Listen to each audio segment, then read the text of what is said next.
Gąsdinantys skaičiai darbo biržoje. Šių metų pradžioje šalyje registruota 268 000 bedarbių. Tai yra šiek tiek mažiau nei gyventojų yra Kaune. Tačiau jei paklaustume, ko bedarbiai tikisi iš šios įstaigos, daugelis tik pasidžiaugtų gaunamą pašalpą arba atšautų, kad jam reikia bet kokio darbo. Galima suprasti sunkmečių bedarbių gretas papildžiusius 40-mečius, praradusius darbą stojant pramonės, prekybos ir statybos sektoriams.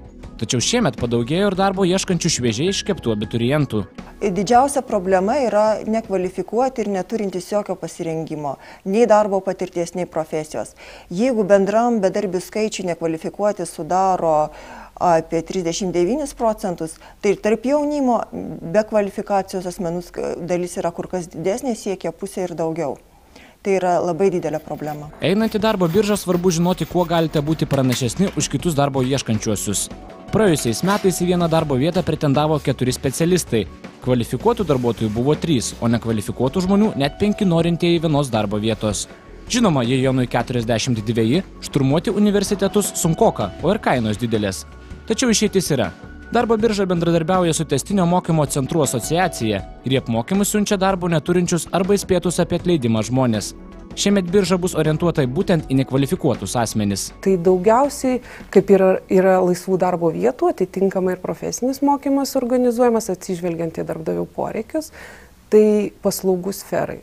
Paslaugų sferoje daugiausiai bus rengiami virėjai, konditeriai, padavėjai, pardavėjai, apskaitininkai. Jeigu kalbėt apie pramonės sektorių, tai vis dar yra poreikis suvirintojų. Statybos sektoriuje poreikis yra labai sumažėjęs. Darbo rinkos mokymo centrų Lietuvoje yra 11, rajonuose įkurti padaliniai, tad norintiems tobulėti kreiptis yra kur. Tačiau čia iškyla kita problema. Šiemet į mokslus siųsti planuojama apie 5000 nekvalifikuotų bedarbių, o tai tik kas 28 toks darbo biržos klientas. Ir pagalba pirma bus suteikta socialiai pažeidžiamiausiems piliečiams. Tiesa, į mokymus galite eiti ir savo norų. Tokiu atveju darbo rinkos mokymo įstaiga jums suteiks 30% nuolaidą, o jūs įgysite reikalingas žinias. Vilniaus Jeruzalės mokymo centre vienos savaitės kaina žmogui nuo 240 iki 450 litų. Ji priklauso nuo mokymo trukmės ir pasirinktos profesijos. Suvirintojo profesijos galima išmokti už 2000, apdailininko už 2400 litų ir panašiai.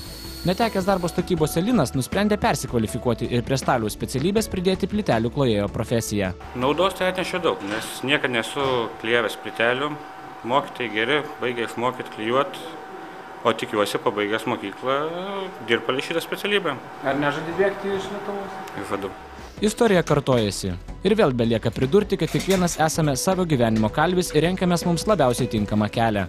Šią dieną svarbiausia žinoti, kad išeitis visada yra.